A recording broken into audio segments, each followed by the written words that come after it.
Our world has suffered many consequences. For example, I believe that we humans are to blame for all this. Every time we produce something for a superior life, I believe we produce 10 times more dangers. Either way, people only pay attention to killing other people. Here we consider case 9/11. I really don't care who committed that attack.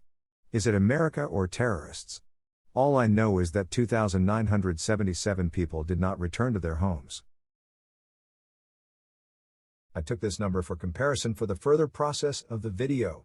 Let's just see how much disaster a man can do.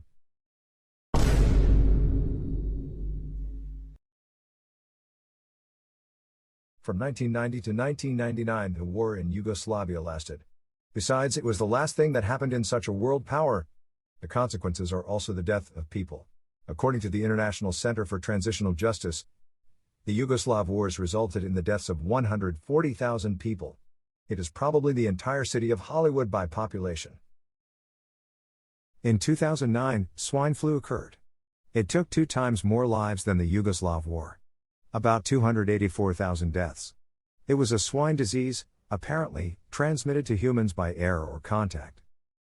I took these numbers in the foreground just to make a picture of the comparison. Let's move on.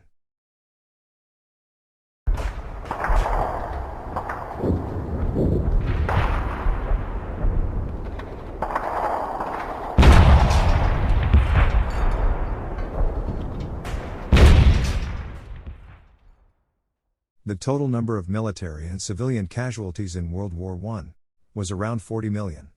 There were 20 million deaths and 21 million wounded. The total number of deaths includes 9.7 million military personnel and about 10 million civilians. We took each other's lives. Because, that's how it should have been. I guess. And we continue to live with it.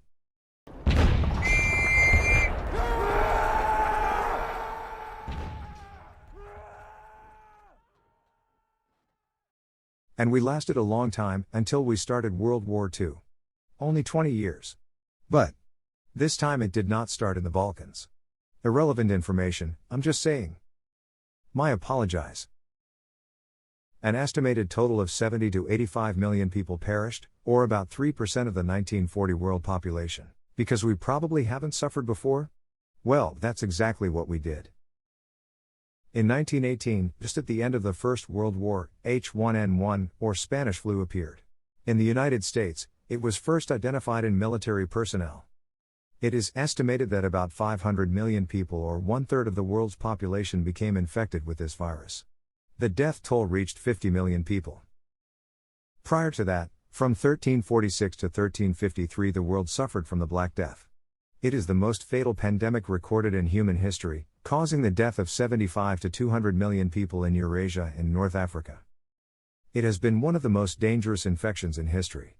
Because at that time there were only 400 million people in the world. Now if we were to talk about the pandemic we are in today, COVID-19, we would say that 5 million people out of 7 billion have died so far. That's not even 1%. We don't want to say it's a false alarm.